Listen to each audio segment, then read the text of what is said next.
lágrimas rolam pela face de cada pessoa que faz parte do país de Wano.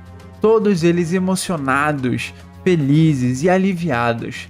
Aquele que era para ser o verdadeiro Shogun voltou finalmente. Kozuki Momonosuke, num incrível discurso, faz a sua entrada triunfante, levanta a espada e garante a liberdade do povo de Wano. Ainda assim, levando uma consciência de um garoto de 8 anos, ele lembra das palavras ditas por Luffy. Ainda existe algo para você temer nesse mundo?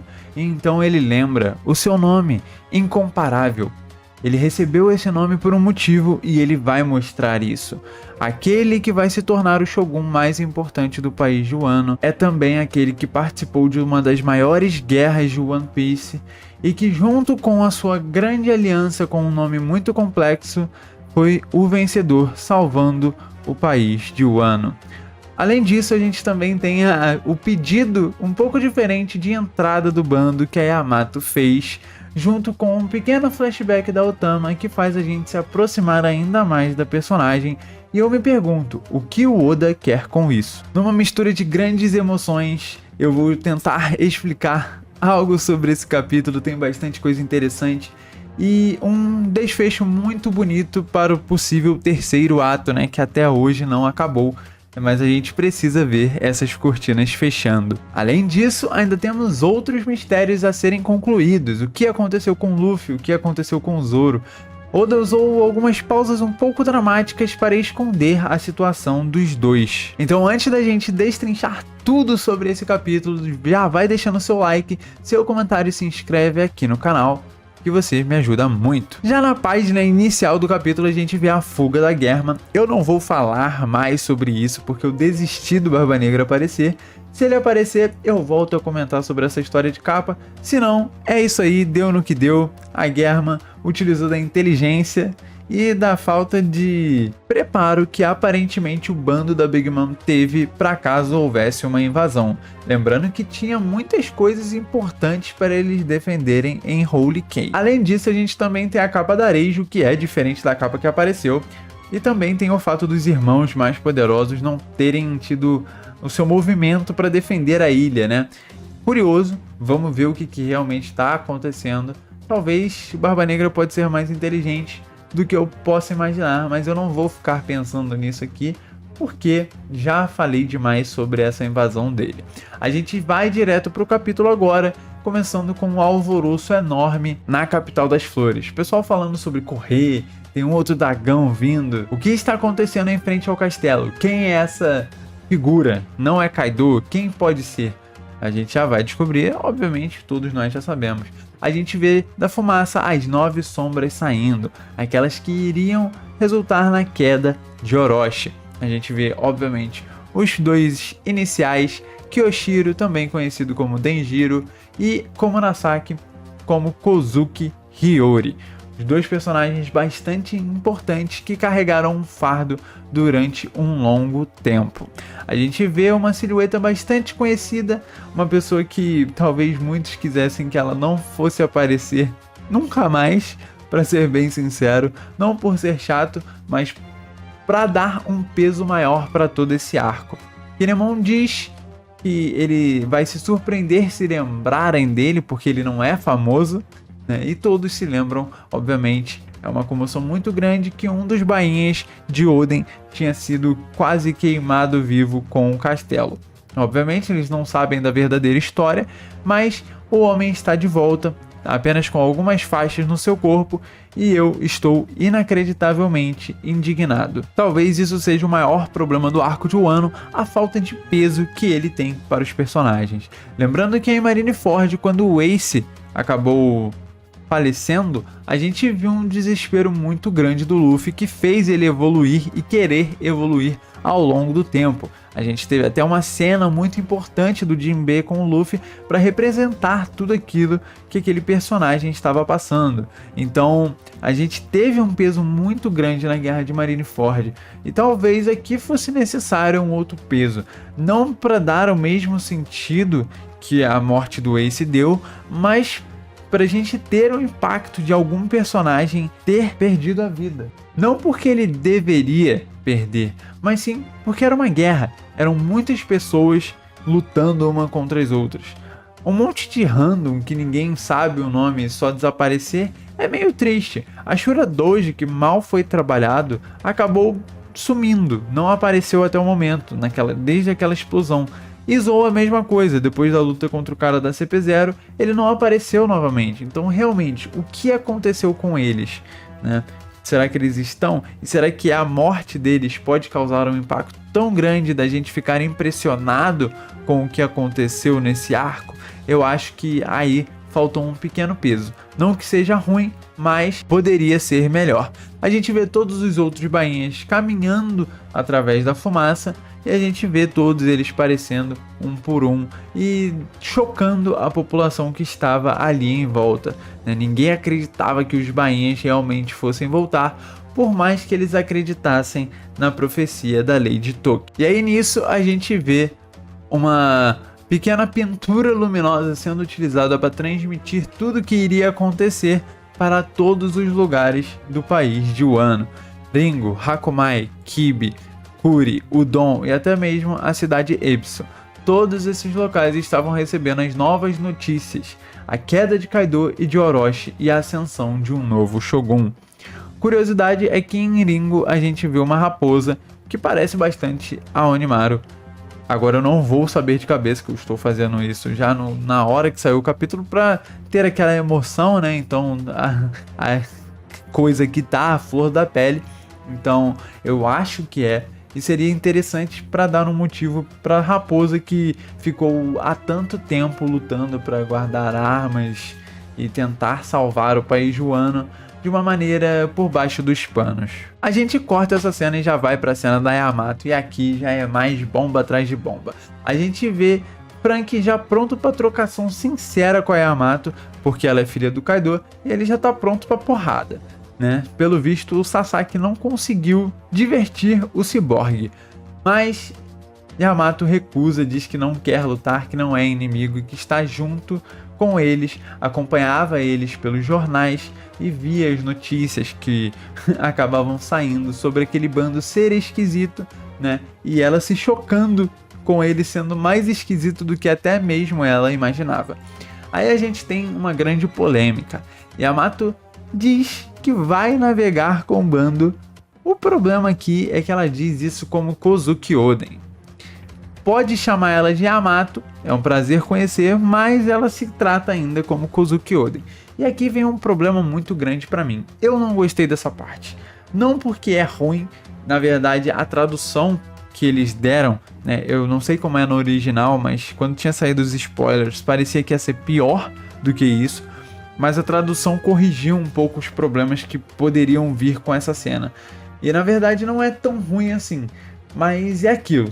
A gente já viu o Oden, a gente já teve a história dele, a gente já viu o flashback dele, que talvez é o melhor flashback da história de One Piece. Carismático, um grande guerreiro, um bom pai. O cara é tudo e mais um pouco. E ele teve o momento dele. E agora a gente quer o momento de um outro personagem, alguém que ainda não foi trabalhado. Ela pode cumprir uma função no bando um pouco menor, como por exemplo, escrever no diário de bordo, não tem problema, mas ela precisa ter uma ambição grande por ela mesma, sabe? Algo diferente de apenas ser Kozuki Oden. Tudo bem que é uma personagem apresentada no Novo Mundo, então é difícil a gente ter essa correria para apresentar, dar uma história e dar motivos para ela, assim como se tiver mais 2.000 horas também vai ser difícil disso acontecer, né? Eu vou até chutar aqui que a Tama tava fazendo uma cara assim de tipo assim, eu também vou entrar pro bando, e ninguém ficou surpreso assim como ficaram com a Yamato, mas daqui a pouco eu falo sobre isso. Então, no geral, a Yamato, ela precisa ser ela mesma, e eu espero que o Luffy dê esse baque nela, porque o Kozuki Oden já foi, a história dele já foi. Agora, se a gente quer a história de alguém, é a história da Yamato. E ela é um personagem com muito potencial. Eu vou fazer um vídeo separado desse aqui para falar sobre ela. Mas ela é um personagem com muito potencial. Ela tem uma Akuma no Mi muito forte. ela tem um DNA que pode ser bastante importante para o One Piece. Ela pode ter ela tem um estilo de luta completamente diferente do que a gente está acostumado no bando, além dela ser forte. Então tem diversos fatores que poderiam encaixar com ela no bando para que ela faça a própria história dela. Então é só isso mesmo que me incomodou. Eu acho que eu não quero ela como Kozuki Oden, ou aparecendo ela se chamando de Kozuki Oden. Eu quero a Yamato em específico. Aí depois disso a gente vê a surpresa do pessoal do bando. Nami e Usopp ficaram meio chocados com essa resposta. A Otama, como eu disse, ela nem ligou pra isso. Ou seja, já tá no bando. Quem não gostou que lute. Brook e Sandy já, né, dois tarados, já estão ali como? Pode entrar, entre. O lugar é todo seu. A Robin faz uma pequena carinha, assim, não dá pra ver a cara dela, mas eu tenho certeza que a cara dela foi, tipo, dando uma risadinha de fundo, assim, porque ela fez algo um tanto parecido com isso. Então, eu acho que eu gostaria de ter um close maior na cara dela. Frank tá indignado com essa situação e o Jinbe tá esperando o capitão. E aqui vem uma coisa bastante importante, bastante curiosa sobre o capítulo. Ela vira e se pergunta se o Luffy vai ficar bem. A luta dele foi tão intensa e essa forma dele. Novamente aqui eu vou ter que falar sobre o problema do despertar do Luffy.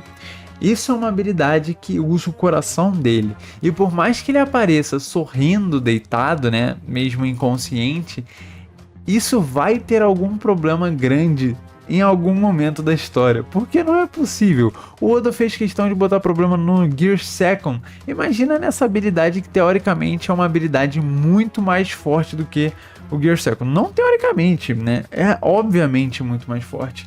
Então eu acho que a gente vai ter aí alguma coisa e que obviamente a gente tem o Chopper para resolver isso. Afinal, ele quer resolver todos esses problemas de doença e tudo mais. Então essa é a jogada dele e é o melhor momento para isso acontecer, é esse, onde o Luffy vai estar acabado, não só ele, como o Zoro.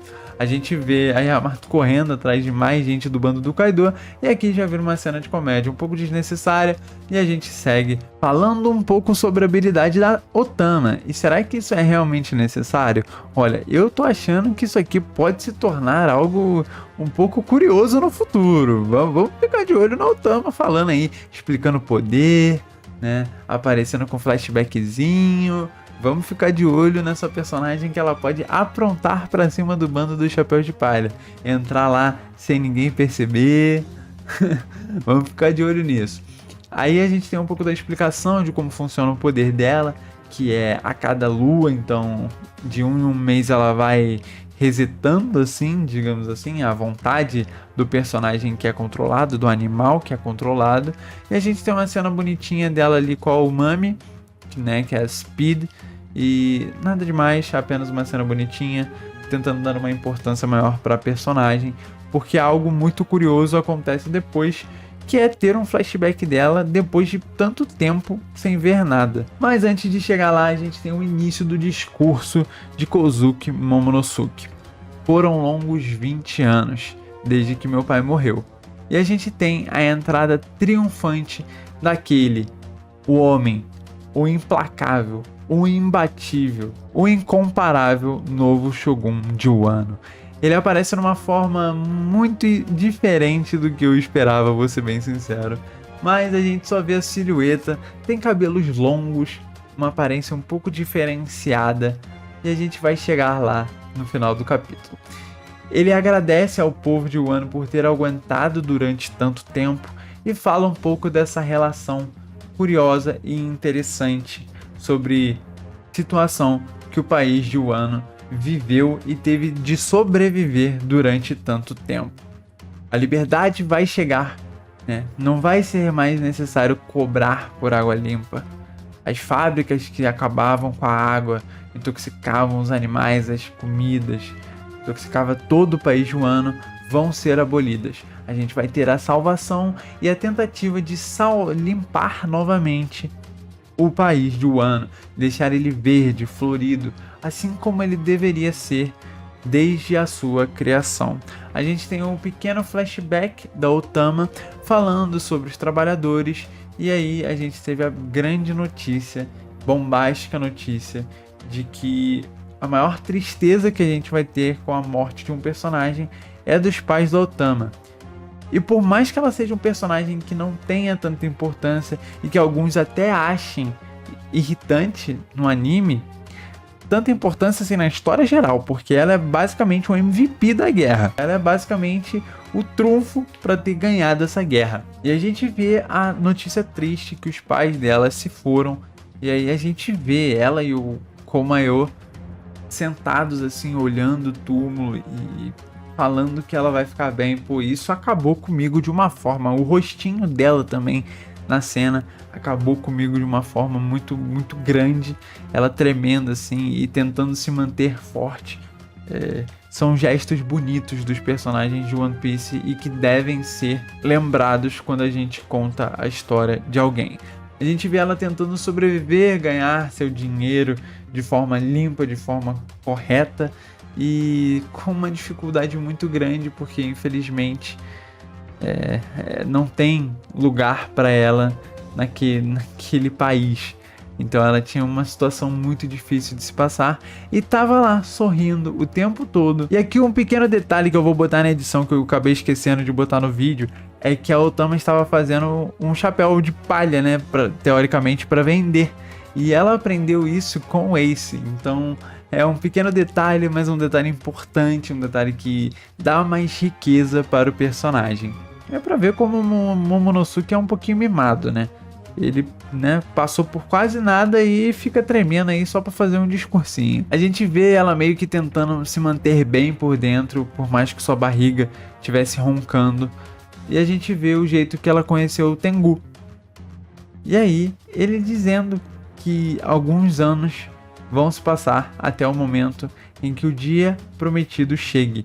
Então ele acreditava bastante nas palavras da Lady Toki. Eu fiz uma teoria muito tempo atrás, lá no início do meu canal, sobre quem é o Tengu. Então eu vou deixar aí no card, se você quiser ver. E aí ele diz que todos os guerreiros do clã Kozuki iriam retornar e o país seria livre novamente. Ela se mantém corajosa, forte, tentando aguentar tudo que ela estava passando. A gente vê ela soltando todo esse peso que ela carregou durante esse tempo e lembrando das palavras do Luffy, que ele faria o ano um lugar em que todo mundo pode comer quando quisesse. Muito bonito relembrar desse momento no final da guerra. Era um dos maiores motivos pelo qual a gente tinha a guerra, pelo qual a gente tinha a motivação do Luffy para vencer Kaido, e isso ser lembrado a cada passo da luta final e no final dela é muito bonito, além de complementar um pouco esse flashback da Otama. Perfeito, uma parte incrível feita pelo Oda e que só melhora com o passar do capítulo, porque a gente vê o discurso de Kozuki Momonosuke. A queda de Orochi, a queda de Kaido. Acabaram. Os dois não controlam mais esse país. Junto com a aliança Ninja Mink Samurai Pirata, eles conseguiram derrotar as duas feras, os dois tiranos. E assim, ao invadir Onigashima, eles conseguiram fazer a derrota desses grandes seres acontecer e o país de Wano se tornar livre finalmente. E aí a gente vê o Momonosuke lembrando das palavras do Luffy, que ele não precisa ter medo sobre nada, e ele gritando o seu nome, aquele que é incomparável e aquele que vai retornar a honra do país de Wano, retornar para onde ela nunca deveria ter saído e fazer o país prosperar novamente. A gente vê a imagem dele mas com ela em posse, a Ame no Habakiri, a outra espada de seu pai. E é interessante isso, né? Eu esperava que ele fosse aparecer com isso lá contra Kaido, talvez, né, para segurar ele um pouco, mas ele pelo menos apareceu com ela e ele se tornou o novo Shogun de Wano. A gente vê todos os bainhas se emocionando, toda aquela comoção, a situação que finalmente foi resolvida. Depois de 20 anos, a gente tem a comemoração de diversas pessoas do povo de Wano, da Nami, da Otama, da Yamato e a face séria do novo Shogun. Aquele que iria mudar não só o rumo do país, como talvez o rumo do mundo. Aquele que iria se juntar ao Chapéu de Palha para causar um grande alvoroço. Um capítulo mais que incrível, um capítulo sensacional. Eu acho que é um capítulo que pode ser um pouco superestimado demais, mas que também pode ser subestimado. Como eu disse, eu tenho meus motivos para não gostar da entrada da Yamato. Para mim poderia ser melhor, poderia ser mais bem feito, mas não ficou horrível, não foi algo tão crucial.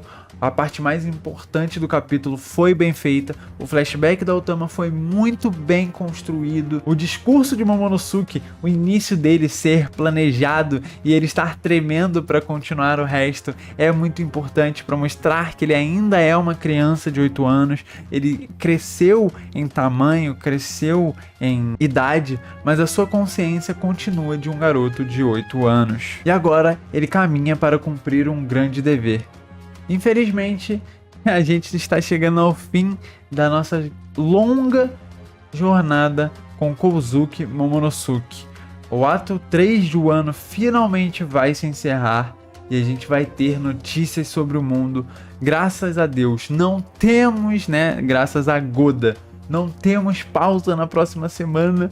Vamos poder continuar aí teorizando, pensando o que vai acontecer após o ano. Será que vai ser Elbaf? Será que vai ser Sphinx Island? Se você não sabe o que eu tô falando, link tá aí no card. Vamos ter novas notícias, novas recompensas. Vou fazer um vídeo sobre isso. Então vai ter cada vez mais coisa. A gente está se aproximando finalmente para o fim de One Piece. A cada capítulo que passa, isso está chegando mais perto. Então agora é o maior momento, é o pico da série. E eu espero que você esteja junto comigo para acompanhar isso de início ao fim. Se você gostar, deixe o seu like, seu comentário, se inscreve no canal. Você me ajuda muito, é de graça. Então se você puder me ajudar, conto com você. Valeu, falou e eu fui.